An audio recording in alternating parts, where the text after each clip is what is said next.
I'm Shaun, the co-founder of Open Pantry Co, and this is the Prep List. It's your compact hospo hit to start the week strong every single week. Now, I haven't made content in over a year, but I had this gut feel for a while now that it's time to get back behind the mic and start again.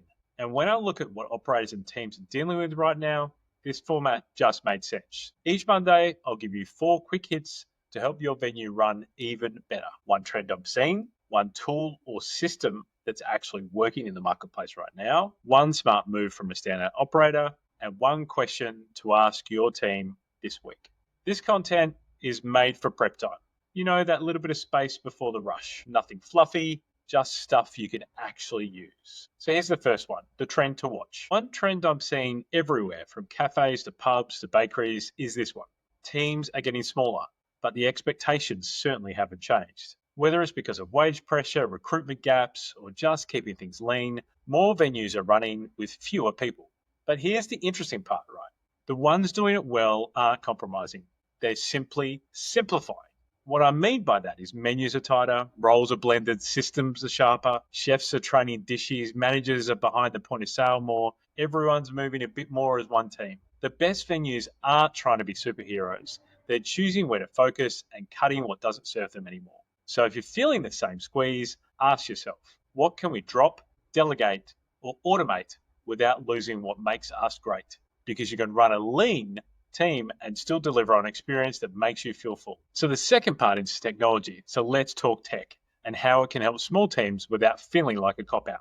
We worked with a cafe earlier this year that wanted to protect their steps of service. You know, those little things like greetings, check-ins, farewells, but they were being stretched, especially on the weekends when I'm the busiest. Upsells were being missed and the staff felt like they were always rushing.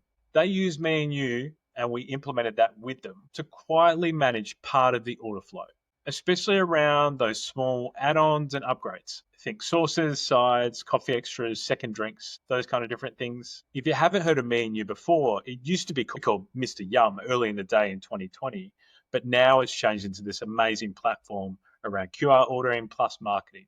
And we've known the team for a long time and really backed them. The result from our client was the following. They had a higher average spend, well over 30%.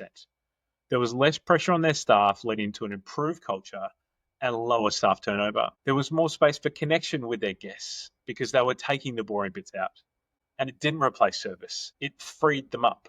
And that's the point of good tech. It should back up your people, not bury them in dashboards they don't use. Diane, who's my co-founder from Open Pantry Co, has been helping venues cut through the noise, so they're not wasting cash on 5 tools when 2 will do. If your system isn't making your team sharper, it's probably not the right system at all. Our venue shout out this week goes to Be Frank, who's a client that we've been working with the last couple of months. Now, they've got 2 locations in Melbourne, one in Collingwood, which is our OG store, and their newest site in East Brunswick, which has just opened in May this year. And anyone that's experienced before knows they've built something extraordinarily special. One of the most loved products and one of the highest selling is a cinnamon morning bun, a croissant dough covered in cinnamon sugar with a bit of a hint of orange zest that gives it a subtle lift. It's nostalgic and it's clever all at once, and it's become a product that anchors their brand. But here's the clever bit. Once someone walks in the door for that one product, they walk out with a loaf of bread, a flat white, maybe a couple of pastries for later. It's a great reminder of the power of anchoring in your brand. You don't need 47 items to make noise. So what's your cinnamon morning bun? What's the one product your venue could own and that gets people talking, returning, and bringing in others with them? That's your goal for the week. And finally, the team question for the week. What are you tolerating? Every venue has something that they tolerate. It might be a rostering system that never works, or a point of sale screen that has too many taps to get the modifications of that coffee order, or a waiter station that is a mess after 2 p.m. So this week's question is a simple and powerful one. What is one thing in your venue that you tolerate, but deep down you know is not working for you anymore? I want you to bring it up in your daily stand-up with your team or drop it in your group chat this week. And the most important part of this is to listen, especially to the newest team members. Often spot things that the veterans have stopped seeing. So pick one answer and do something about it. It doesn't have to be a full fix, just a better version of what you've got now. And that's the prep list for this week. If this has sparked an idea or given you something new to try, flick it to someone in hospitality you know right now who needs a reset. And if you want more of this kind of thing in your inbox, subscribe to the Sandwich Press newsletter.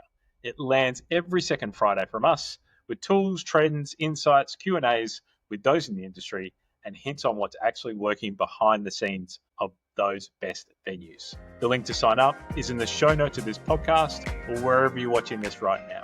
And as always, if your teams are under the pump or your systems are a bit cooked, give us a DM. We're here to help quietly behind the scenes. Thanks again for listening, and I'll see you next Monday for the prep list.